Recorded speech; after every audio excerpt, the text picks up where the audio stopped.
forteresse est assise à plus de 900 mètres sur un socle balsamique issu d'une coulée de lave du Sancy.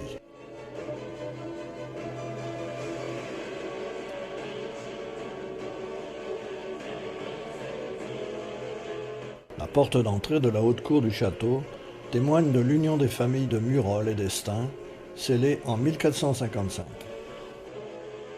Au bout de la basse-cour, on contourne une imposante tour circulaire de 25 mètres de haut et des murs de 2 mètres d'épaisseur. Elle était la tour maîtresse du château.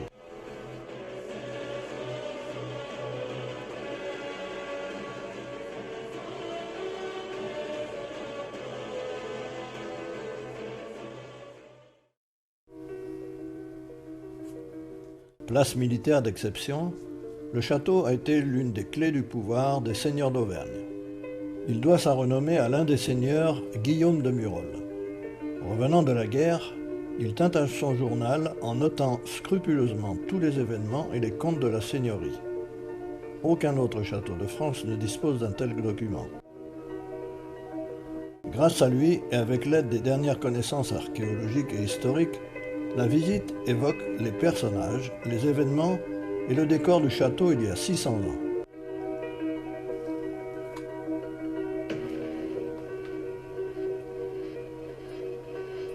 Mais la vraie force du château, c'est cette vue magnifique sur la vallée.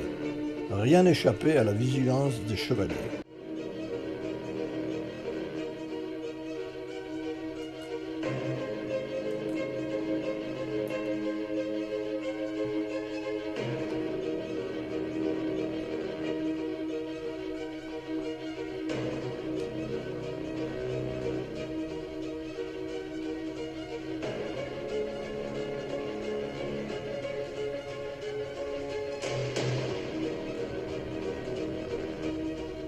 Ruines des chapelles.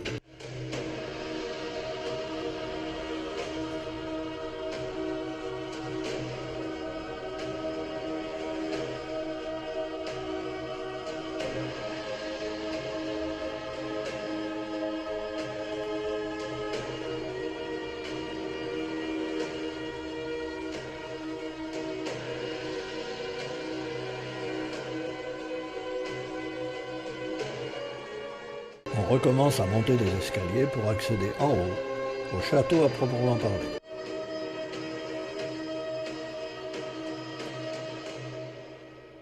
Immédiatement, on descend au cellier. Le cellier, c'est là où sont entreposés les biens de consommation courante de la maisonnée.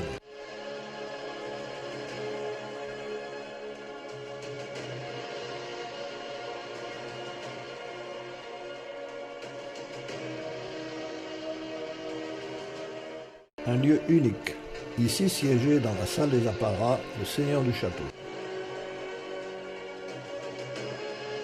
On a des salles qui servaient aussi pour les invités. La coulevrine. Des pièces d'artillerie mentionnées dans les inventaires du château.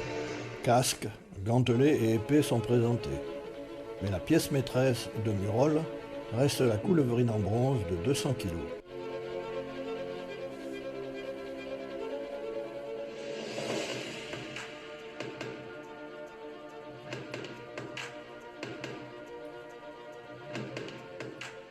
Depuis les remparts, on a une vue exceptionnelle. Ce joyau domine et veille sur un territoire immense depuis le IXe siècle et s'étend jusqu'au massif de Sancy. Au pied du château, le paisible village de Murol.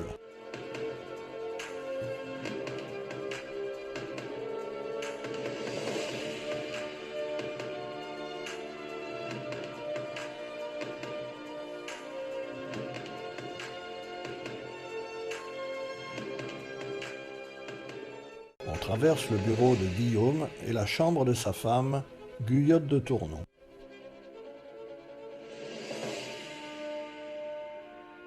La haute cour, le cœur du château.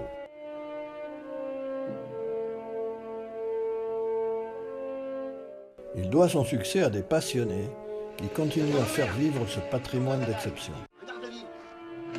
1200 ans après sa construction, le château de Murol continue de régner en maître sur les terres d'Auvergne.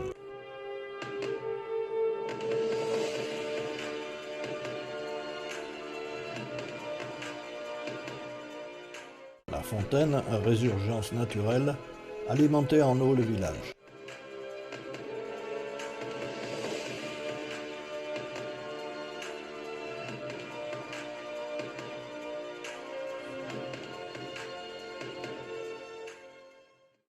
Le lac Pavin se trouve à 1200 mètres d'altitude. Il est né lors de l'explosion du volcan qui est juste à côté, recouvert par la forêt, le puy de Montchal. Ce lac de cratère s'est formé il y a 7000 ans, lors de la dernière éruption volcanique en Auvergne. Ce lac n'est pas un lac comme les autres, car ce lac propose un phénomène rarissime. Ses eaux en surface ne se mélangent pas avec ses eaux profondes. Il y a en fait ici deux lacs superposés.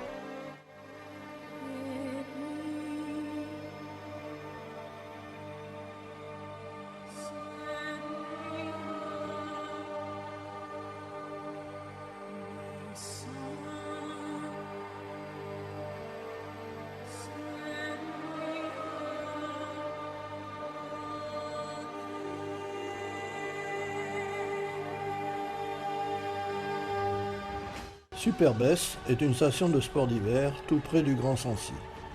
Elle est située à 1300 mètres d'altitude sur les pentes du Puy-de-Dôme. Le lac des Hermines est un lac artificiel créé en 1968. Sa profondeur moyenne est de 9 mètres et sa superficie de 14 hectares.